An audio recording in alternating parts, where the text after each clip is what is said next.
Hi everyone. Good morning. I'm happy to be here. I'd like to thank PSC for inviting me.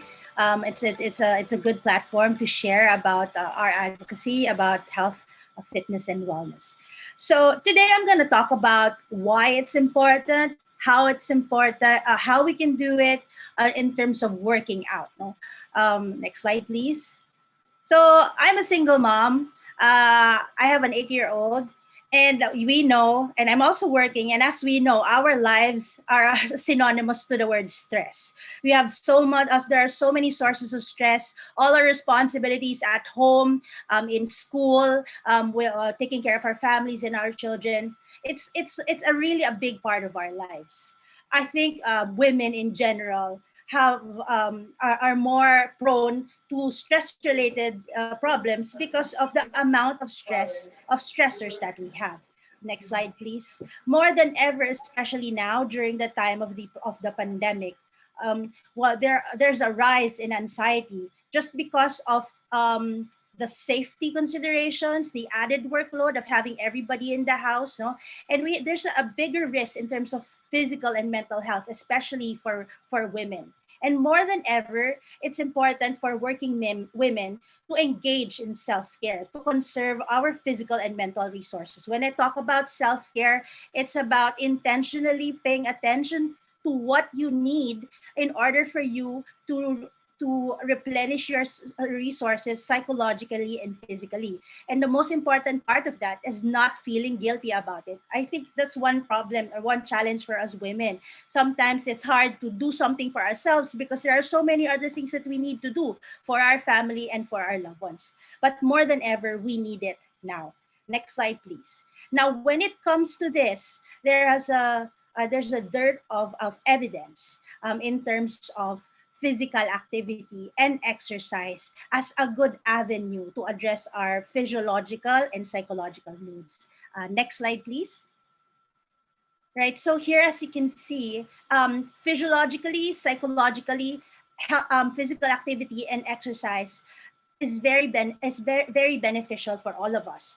And in terms of that, there's a dearth of evidence. So just to clarify between physical activity and exercise, when you talk about physical activity, these are all the activities, movement that you do geared towards a health goal.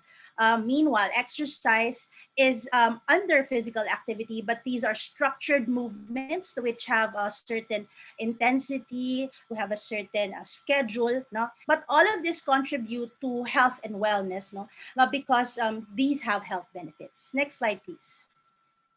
So when it comes to physical activity and exercise, for sure, there are long-term and short-term benefits.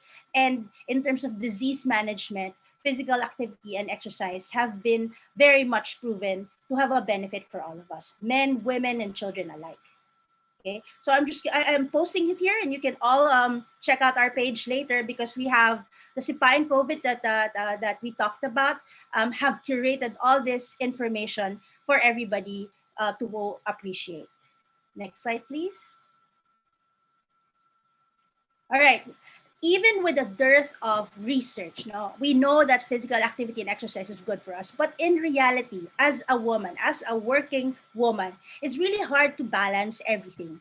There are so many things that we need to attend to, and and sometimes we sacrifice our own well-being for this. Today, I think this is a very good message that is brought to us by this initiative because we need to make time for it. We have to be able to give that time to ourselves to take care of our own mental health and physical health by engaging in physical activity. Next slide, please. Now, in exercise psychology, we can there's a model. It's called the uh, trans-theoretical model. And at some point, you can think of yourself as in any one of these stages. So sometimes physical activity and exercise is nothing that you feel important, but later on, as you see it, it has a benefit to you, and you start thinking about it. And then slowly you integrate it into your lifestyle until it comes to the point that it becomes part of your life and you don't even have to think about it. It's an essential part of your routine. And this is what we want to, it's a message that we want to put out, that when it comes to physical activity and exercise, it's not a one-time thing. It's something that you have to incorporate in your life. And it entails lifestyle changes that you have to be able to integrate it and the things you do. And it's not just something that you do so that you will fit into a dress or as something just to lower your blood sugar, but it's part of your life and it's essential to think of it or frame of it that way. Next slide, please. Now, how do you do it? Of course, it's important. Of course, we all know we all know the benefits, but how do we do it? Now, these are just some tips that we can think about. Number one, you check your motivation. We are all different, and it's important to think about why you value this, because that's what you go back to. It's not just something that you do, but it's something that you value. So is it because of body image? One of the studies that came out of CHK is that one of the top reasons for Filipinos to exercise is para pampapayat or pampalakas. So a lot of this is going into body image. No? Is that your motivation? It could be socialization. It could be maybe a sense of achievement. You want to compete somewhere, or lifestyle changes. Number two, you have to determine your goals. What do you want to happen? And it's tied to your motivation. Do you want to do you want to decrease your fat percentage? Do you want just to have a general fitness, to be fit by 40? Or do you want to support your medicine intake to lower your metabolic markers like blood sugar, uric acid, etc., etc.? Okay. One part of it is also to assess your resources. What do I have? What are the things that are available to me? Because it's okay to invest for your fitness, but at the beginning, it's important to look at what are the things that are already with me that I can use. You think about sustainability and you build it up rather than going big at the beginning and then fizzling out at the end. So as you can see here in this slide, there's this energy balance. And it's really dependent on what you want to happen in your body. There's not a one-shot workout for everybody. It really depends on your own markers or your own goals, your motivation, and the resources that you have. Next slide, please. So another thing to remember when it comes to physical activity and exercise is you have to know yourself. What do you want? What exercises are you interested in? What are the things that you want to engage in that give you a positive feeling? Because that is important when you want to sustain this kind of behavior. No, it's just important to think about two things. Number one, your aerobic fitness, meaning how your ability to sustain physical activity for a long period of time. And this involves exercises like walking, jogging, swimming, biking. But it also involves daily activities such as gardening, window shopping, if it's retail therapy that works for you, or even stair climbing. Another aspect is your resistance or strength, balance, power, those aspects. And for that, you have exercises such as body weight exercises, balls and bands if you have these, weights, kettlebells, dumbbells, and barbells. Some want to mix it up, CrossFit, high intensity interval training. Do you do Pilates, yoga Pilates, pole dancing, other recreational sports, and any kind of activity that gets you moving? You have to know yourself and what works for me. Next slide, please. Because there are a lot of choices. These are some of the trends that have developed over the years in terms of the fitness industry. There are a whole host. The good thing about the fitness industry, it's always innovating. There are so many things that are coming out to get people to move. So the important thing is to think about the safety considerations and your available resources in doing this. So there's kettlebell, yoga Pilates, pole dancing, Les Mills. There's also martial arts. There's self-defense for women. And there's also this interesting one that came out, the pound fit, where you use drums to be fit. So there's a lot of innovation going on.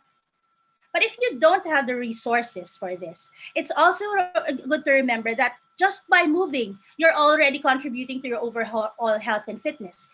And these can be simple activities of daily living, such as gardening if you're a plantita, right? Or mopping, or your household chores. CHK came up with a video where we use we use what you call this, household chores as physical activity for exercise.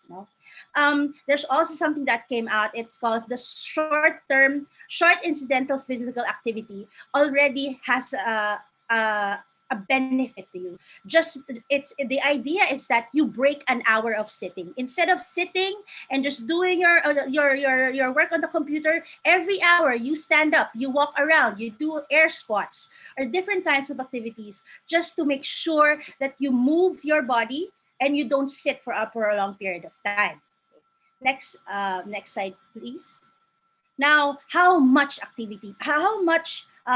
physical activity do we really need? No, the idea is, this is one of the recommendations by the American College of Sports Medicine, and the idea is cumulative amount of work. So you just don't do one time big time like a weekend warrior, but you try to distribute your physical activity over a period of time.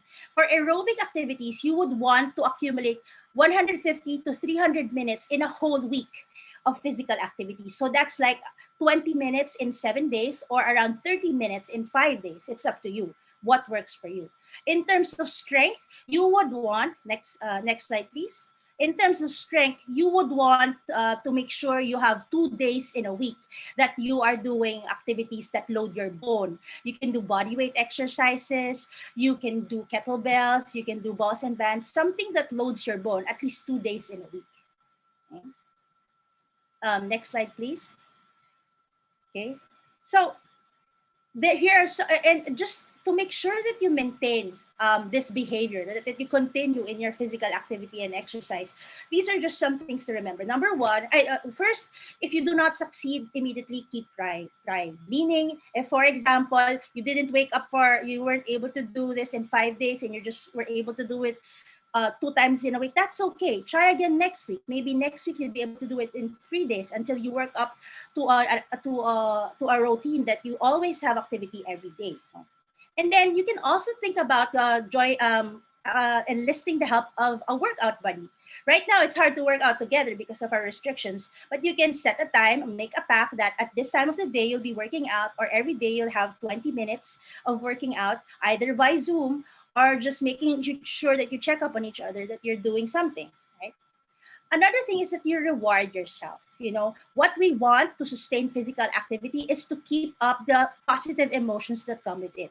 We want you to be able to feel good about what you're doing and not let it feel like a chore. It's something that you enjoy and engage in so that you will continue doing it, regardless of if there's an external reward, but it's something that you do for yourself. Next slide, please.